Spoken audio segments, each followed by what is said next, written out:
Good morning, class. We are looking at section 4.5, summary of curve sketching. Okay, so to do that, let's remind everybody of absolute extrema that we have seen before. It refers to the entire domain, the largest y coordinate and the smallest. That's for absolute, also known as global. For local or relative, it happens in some open interval. A critical point simply means find f prime, okay, and where f prime is 0 or doesn't exist, those are critical points. And the closed interval theorem, you have a function, you have to show it's a continuous function, and then it's continuous from A to B. You evaluate the function at its endpoints and critical points. The largest is an absolute max, the smallest is an absolute mean. The Rolle's theorem and the mean value theorem, the function has to be continuous in a closed interval, differentiable in an open interval. If f of a equals f of b, then f prime of c must be 0 somewhere in between. That's the Rolle's theorem. If not, there is a number in between such that f prime of c equals f of b minus f of a over b minus a, and Rolle's theorem is a special case of the mean value theorem. This is the summary of how derivative affect the shape of a graph. Okay, increasing, decreasing, concave up, concave down, inflection point. Okay, and the summary of curve sketching, in short, you use pre-calculus and you add to it the information from calculus by finding local extrema and intervals of increasing, decreasing, concave up, concave down, inflection point, and the graph looks better. We also looked at L'Hopital's rule, okay, that when you come up with the indeterminate form of 0 over 0 or infinity over infinity, you can use L'Hopital's rule, okay? That means the limit of f of x over g of x as x approaches a, it's the same as the limit of f prime over g prime as x approaches a.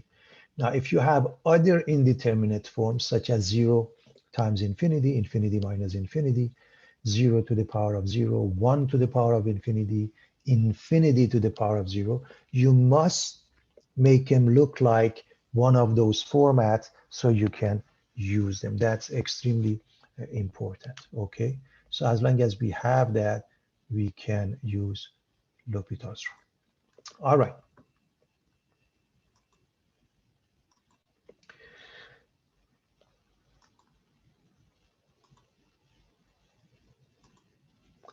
All right, now summary of curve sketching as far as this section is concerned, just quickly. Okay. When we are looking at a rational function, and you have seen that before, class, just in like any other function, can we come up with intercepts? Can we come up with the domain? And then we add to it.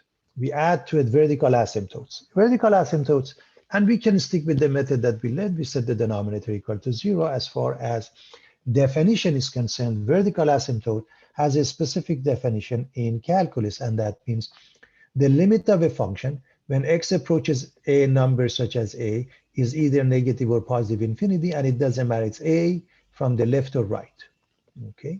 Then x equals a becomes your vertical asymptote, okay? The graph of a function never crosses a vertical asymptote. It may intersect it, and VA, by the way, it is important to put the function in its simplified form in lowest term, because if there's a common factor between the top and the bottom, that doesn't mean if you set the denominator equal to 0, it gives you a vertical asymptote, okay? Now, also, this is important. The graph may or may not cross the horizontal asymptote. So one of the things that you have to do, first of all, the definition is really the concept of the end behavior. What is the limit of f of x?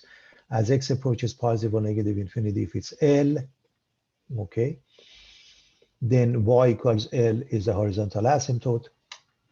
And you set the function equal to that to see if it crosses it or not, okay? Horizontal asymptotes occur when the degree of the numerator is less than or equal to the degree of the denominator. Now, I'm sure you remember the concept in pre-calculus that we look at the degree of the numerator and denominator and we make a decision. I will just quickly remind you of that in a moment. Finally, we also have what's called a slant asymptote. Slant asymptote is when the degree of the numerator is larger by 1, you do the long division, okay? And a specific definition of that is that the limit of f of x as x approaches positive, negative, infinity, instead of a number, if it's a number, it's a horizontal asymptote. If it's a linear function such as mx plus b, we say slant asymptote, also known as oblique asymptote, is y equals mx plus b. And when would that happen? Take a look at this simple example. The difference in degree must be 1. So that's when the slant asymptote occurs. Now, to summarize this just quickly, if we happen to have, let's do this class. Okay, let's, if we happen to have y equals, okay, a to the power of m, I'm sorry, a sub m, x to the power of m, I'm looking at the leading term only, over b sub n x to the power of n all the way to the n, okay? So let's see what happens. Case number 1, m is less than n, we have horizontal asymptote y equals 0. Case number 2, m is equal to n. We have a horizontal asymptote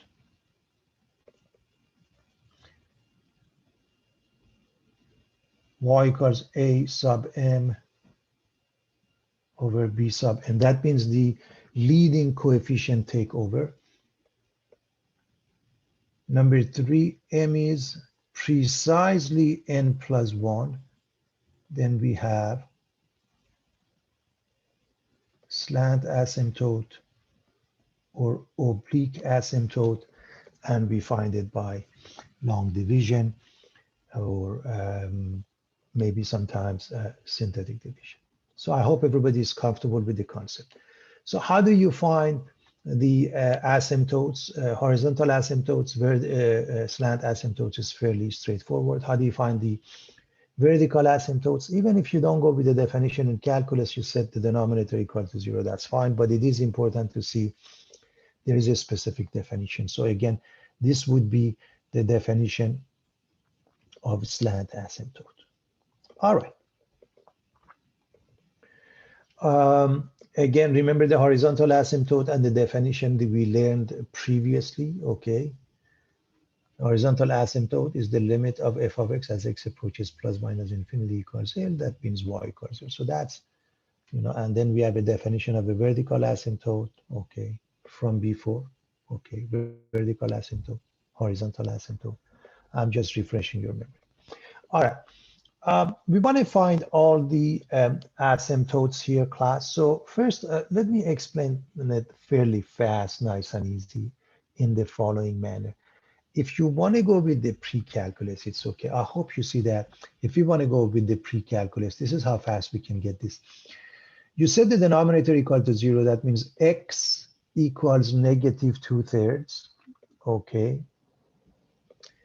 That's 1, and x equals a negative 6/5. Those are the vertical asymptotes. Done. Then you want horizontal asymptotes. If you notice, the top becomes 2x squared, doesn't matter what the rest is, and the bottom becomes 3 times 5, 15x squared.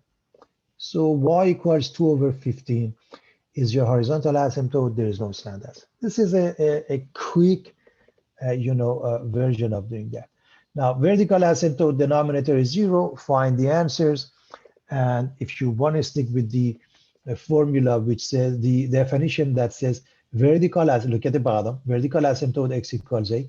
If the limit of f of x as x approaches a from the left is negative infinity or positive infinity, so on and so on. You just set the denominator equal to 0, and that's fine. As far as the horizontal asymptote, you really don't have to, if you want to look at a quick answer, you don't have to multiply the whole thing. If you just realize the leading term is 2x squared for the numerator, 15x squared for the denominator, 2 over 15 is the answer. The only justification I expect, just write down y, because the degree of the top equals to the degree of the bottom equals 2. Okay. If you take this, really the process is what you see. I hope you see that. By the way, negative or positive makes no difference, and it makes it 2 over 15. And that is the horizontal asymptote. There is no slant asymptote. Again, if just right here,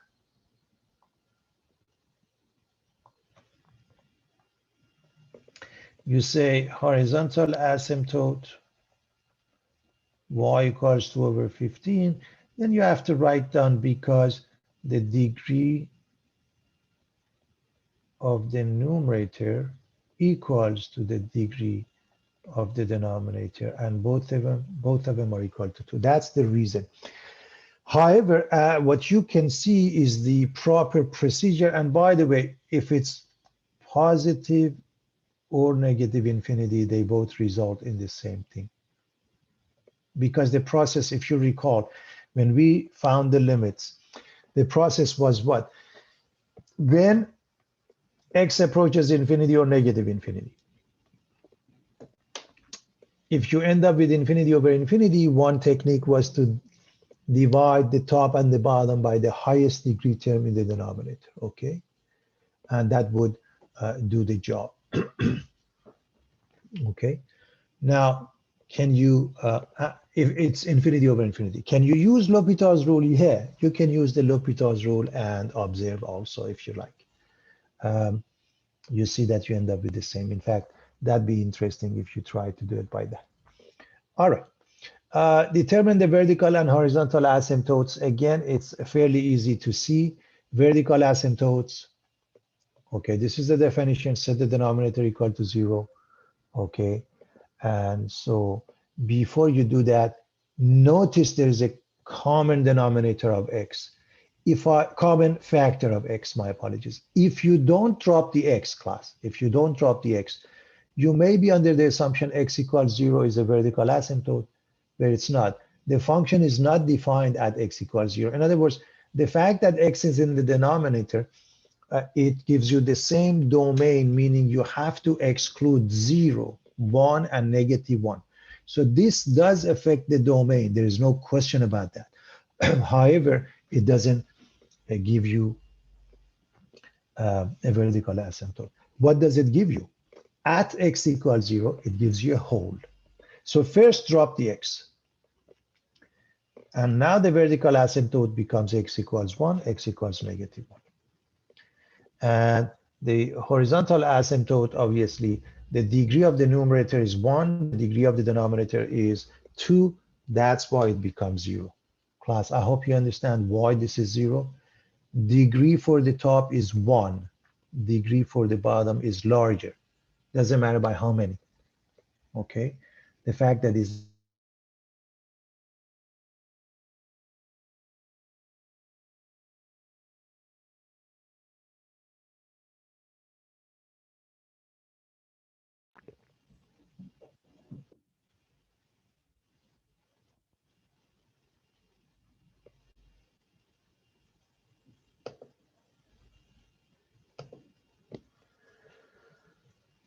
okay. Everybody can hear me, class? Yeah. I think there was a glitch in the internet and it got, I think, disconnected on my end. But anyways, so I hope everybody's clear. Again, what is the effect of this. This generates a hole at x equals 0 because the function is not defined there, which means basically you put it in here, okay? You put it in here. So what do we get? We get -2 at top and then -1 or 2 at the bottom. So this is the location of a hole. Okay, so I want to make sure we understand. You plug in 0 in the simplified version, and that gives you the pair at x equals 0. In this case, you factor out the denominator, x equals 0, x equals -4, x equals +4. Those are vertical asymptotes. The degree of the numerator is 0. The degree of the denominator is 3. Therefore, the horizontal asymptote y equals 0. Again, a short version, a fast version is just as good. Okay, everybody? Vertical asymptotes, horizontal asymptotes.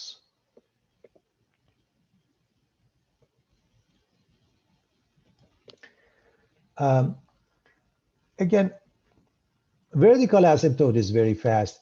X minus 1 is 0, x equals 1. That's your vertical asymptote. Okay. Horizontal asymptote. Well, we don't have any. Why not? Degree of the numerator is larger than the degree of the denominator. No horizontal asymptote. Slant asymptote. Look at the degree. The top, the degree is 2. The bottom is 1. There is only a difference of 1. Therefore, yes, there is. I'm going to assume you can do the division, long division or synthetic division. It's up to you. Okay, so first of all, vertical asymptote x equals 1, horizontal asymptote, we don't have any. So you go through the long division, okay, and your quotient is x plus 1, and your remainder is -3. Again, I'm assuming everybody can do long division or synthetic division, okay, class? And so, and the reason I say long division is probably more important because not always you can do synthetic division. You can do it if it's of degree 1, the denominator, okay?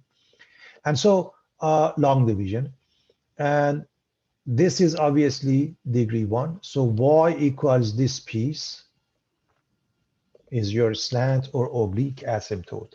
Y equals x plus 1. So one more time.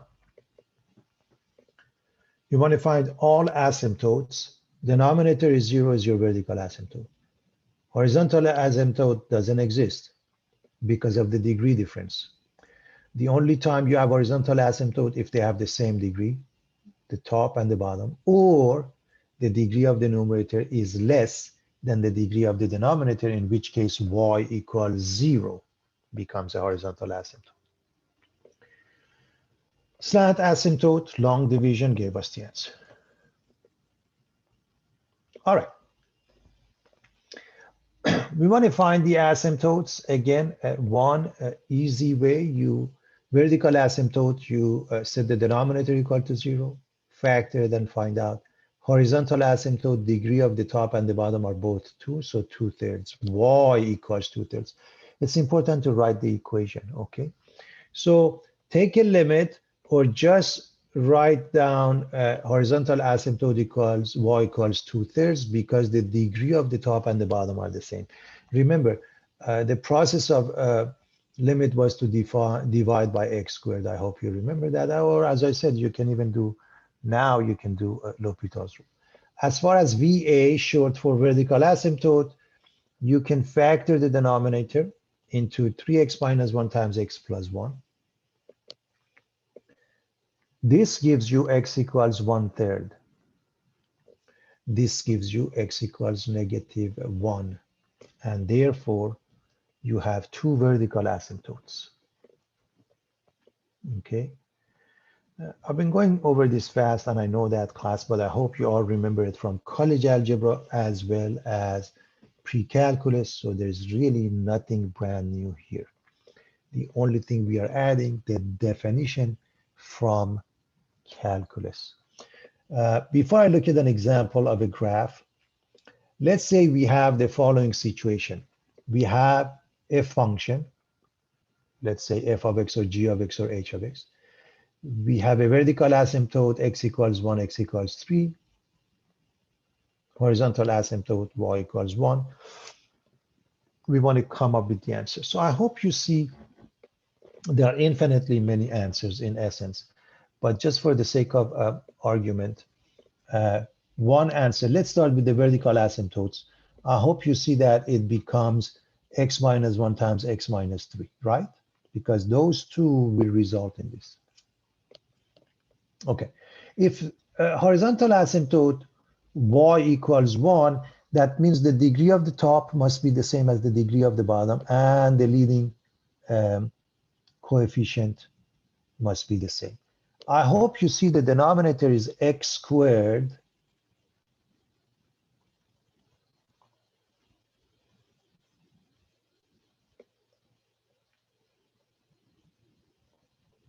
minus 4x plus 3. So you need the x squared at top. Now, this is because horizontal asymptote is 1, okay? Now, can I have, I don't know, x squared plus 7? Yes. X squared minus 1? Yes. So that's why I said there are many different answers, okay? But this is one possibility. Many times they add other things like intercepts, and then it becomes a unique function. Again, is this the only answer? Absolutely not. Okay, is this the only answer? Absolutely not, just for the sake of argument. How about x squared plus 7? Okay, I just made it up, okay. All right, let's look at an example of a graph class. So how do we graph? Well, we use the information that we have from pre-calculus, okay. Asymptotes, intercepts, domains, and we add derivatives, the first and the second, to come up with extrema, inflection points, so on and so forth. And to be honest with you, by nature, taking the derivative is difficult because it's tedious. It takes long because you're dealing with the quotient rule. And so let's start with a simple example. Simply put, intercepts, I hope you realize, to find the x-intercept, you set y equal to 0 and y or f of x equals 0. That means the top equals 0, okay? And you get the answer. You find the y-intercept by setting x equal to 0, okay? So x-intercept is 1, 0, okay? So when y is 0, class, the top is 0, x becomes 1. The y-intercept, you replace the x with 0, they go away, so minus 1 over 1, okay? Asymptotes, vertical asymptotes, the denominator 2x plus 1 is 0, so x is negative 1/2. Horizontal asymptote, the degree of the top and the bottom are the same, so y equals 1 over 2.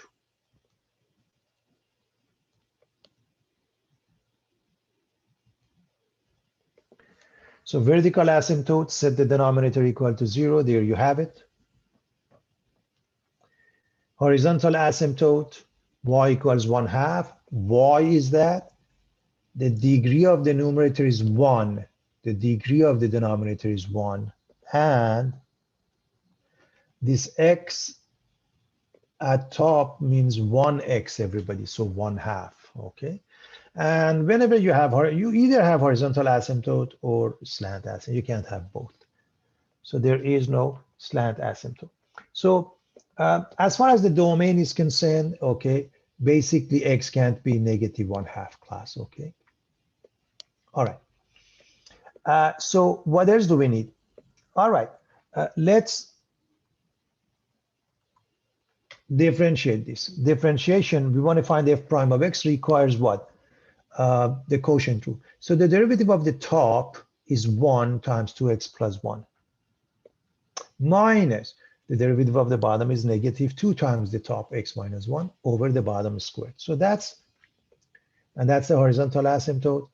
So derivatives and domain, the domain was mentioned. I mentioned X can't be negative 1/2 class. And by the way, let me also write let me also write the interval notation. Negative infinity, negative 1/2 union, negative 1/2 infinity. That would be the notation you use. Okay, everybody. And so here's the derivative again. The top gives you 1 times the bottom, minus the bottom gives you 2 times the top over the bottom squared. So I hope you see that this is minus 2x plus 1, okay. Plus 2, my apologies. Let me write it at top of it. So we have minus 2x minus times minus plus 2, okay. Which means 2x and minus 2x cancel each other. The numerator becomes 3. And I hope you see that because the numerator is a positive value and the bottom has exponent which is even, it doesn't matter 2 or 2000, this will always be increasing, however, not at x equals negative 1/2. So if you go with the sign graph and that, you can figure it out, or just right here, if you, for this is simple enough. You don't want to do the sign graph, you don't have to. But understand, you cannot say the function is increasing from negative to positive infinity. You can't say that. Okay, if it did, it would be a nice and smooth curve, everybody. Instead, it is from negative to negative infinity to negative 1/2, increasing, union from negative 1/2 to infinity. All right, and there is no extrema. We don't have anything. Okay, and so it's increasing from. As far as f double prime is concerned, to be honest with you, the easiest way to get that, by the way, let me just rewrite this at top of it. If you, maybe I use it, yeah, if you wrote this as 3 times 2x plus 1 to the power of minus 2, this is the easiest way to differentiate this, again, f double prime. So, okay, it would be what? 3 times negative 2 is negative 6, okay? The same thing to the power of negative 3 times the derivative of the inside, which is 2. And I hope you realize that gives you negative 12. And then 2x plus 1 to the power of negative 3 goes down, becomes cubed. And what's going on here, because this is cubed, then things do change. If it was even, you would just say it's always negative. So when you do the sign graph on that, to the left of negative 1/2, okay, first of all, at negative 1/2 is undefined, okay? To the left of negative 1/2, for example, put negative 1 becomes negative 1 cubed, which is negative. Negative over negative is positive. That's how you arrive at it. And to the right of it, the easiest number would be 0 if you plug in 0, but they alternate anyways, because this is odd. And so it's concave up here, okay, from negative infinity to negative 1/2, and concave down here from negative 1/2 to infinity. Okay. There is one more important thing we need to do always. We have to set this function equal to the value of horizontal asymptote, which happen to be 1/2, and solve. I'm going to leave it for you to show that this doesn't give us any solution. It has no solutions, class. Set this equal, okay? In other words, set x minus 1 over 2x plus 1 and 1/2. Try to solve this and you see it doesn't give you anything. When you do the cross product, you get, what do you get? 1 equals negative 2, which is a false statement. So there is no way the graph crosses the horizontal asymptote. And here's what's interesting, class, and I want you to know that. On the right side, either the graph, okay, I don't want to, okay, I did that, so let me just use it. Either the graph looks like this or looks like that. And because you already have a couple of points on the right side, is clear. On the left side, it goes like this, or it goes like this. And you can pick up any pair on the left of your vertical asymptote, -1/2, for example, -1, okay? And plug it in and you'll see it goes like that. And like this is not to scale, but you get the picture again as an example. If you plug in, let's say, x equals -1, okay, then what do you get? -1 and -1 is -2, okay. -2 plus 1 is -1, you get 2, so you get -1, comma 2, okay. And so somewhere here, -1, comma 2.